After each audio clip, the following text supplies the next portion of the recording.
Casey Neistat's film school. Worth it? Yes and no. Let's break it down. So there is two parts to this class. There is the first part, which is the process of creating a spontaneous movie. Even though it is spontaneous, there is a lot of systematic nature to this. Like, there's a process that he does. The second part of this course was about like higher production movies, you know, like the vlogs that we all know Casey Neistat to make. It follows the same principles and systematic structure of the spontaneous project, but you know, the thought process is a little more complex, dealing with more scenes and the flow of the narrative, you know, like all the works. It was really encouraged to get the gear, like this whole camera setup, out of the way and like really focus and hone in on the process and development of building that story. So while filming, the only camera gear I had was my cell phone.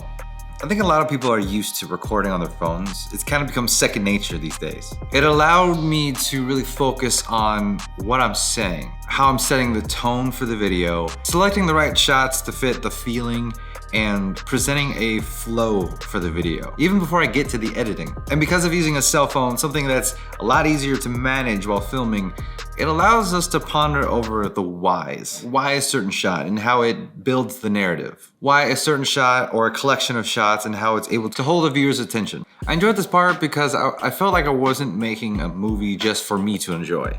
I was consciously thinking about how anyone else would view it and, you know, making sure that there's not really any spot that someone would get bored and want to click away. Honestly, there was a lot of validation for me in this course, especially the first part, because there was a lot of things that I didn't know how to turn for and that I didn't know someone like him that I look up to also does. For example, he would talk about, like, even in the vlog days, there would be a point in every vlog where he just hit a wall, where it was just make no sense, just getting frustrated, like this movie's garbage, there's no possible good way to end it. But the main thing though is you just can't give up. He was able to overcome that every single day. And that's something that I struggle with. So after like literally walking us through him making a vlog, he went back to the studio and started getting into the edit.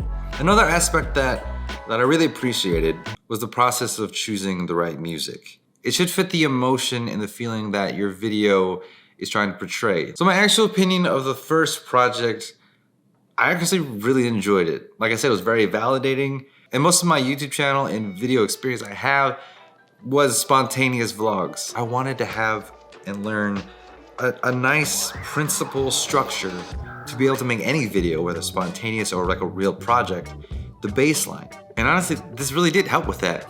I might need to watch the course a couple more times to really sink it in, but it really did help, and I really enjoyed that. So as one of the tips that I learned, let's zoom in for a close-up and get personal. So I'm about to share with you my final draft of the Project 1 of Casey's class, the spontaneous film. Enjoy.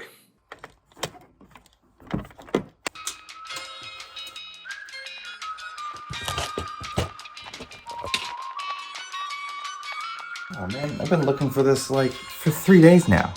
It was on my desk.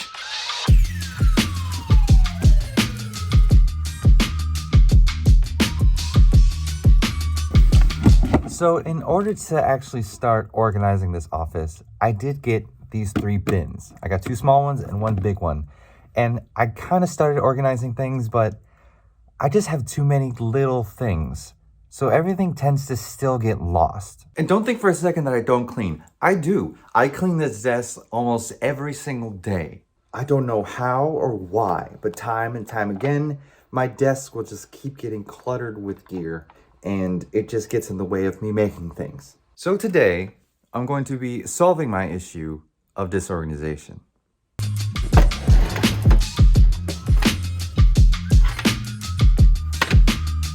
I currently have 3 boxes. I have a bigger bin and 2 smaller bins. The big bin I have is going to be tools. The first small bin I have is going to be for power, like batteries, like any type of power, whether it's for cameras or laptops or whatever, that goes in this bin. And the second small box will be mending, which means tapes, Velcro, glue even, anything that's meant for mending. I have 4 aspects that need more organization. The first is I have cables. I have cables of all kinds. Then there's audio equipment, like my Rode Pro Plus, super long lav mic cables. Then I have lens filters, ones for cameras and one's for drone.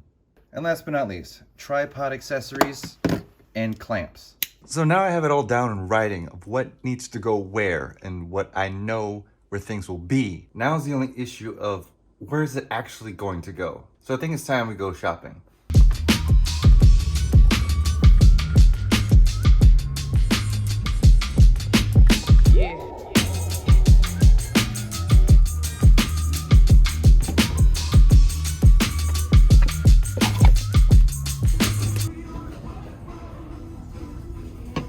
You think I need a cart?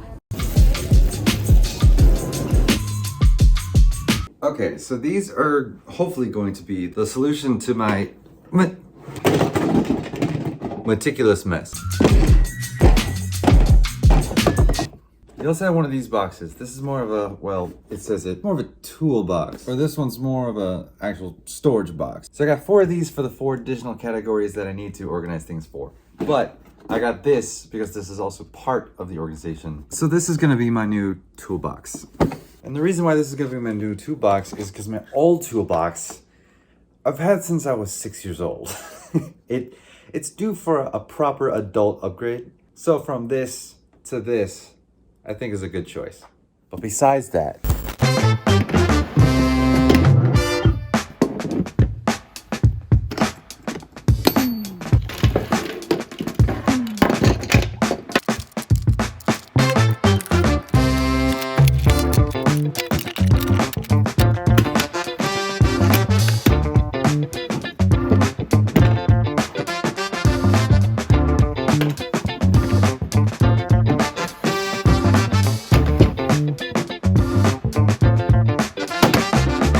now, as far as the gear and everything that I use in the studio, I think I figured out a good system for my meticulously messy office.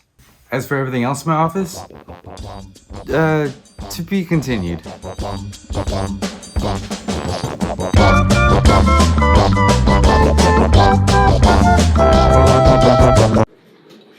So what'd you guys think? Was it good? I don't know. It was phone quality, so that was one thing, but how was the story? Let me know what your thoughts were in the comments down below. Like literally go ahead and grade me like A to F. Like I'm actually looking for constructive criticism. Like tell me what sucked and tell me what you actually liked, what I can delve deeper into on certain aspects. Constructive criticism, welcome. But until next time, remember, you're amazing.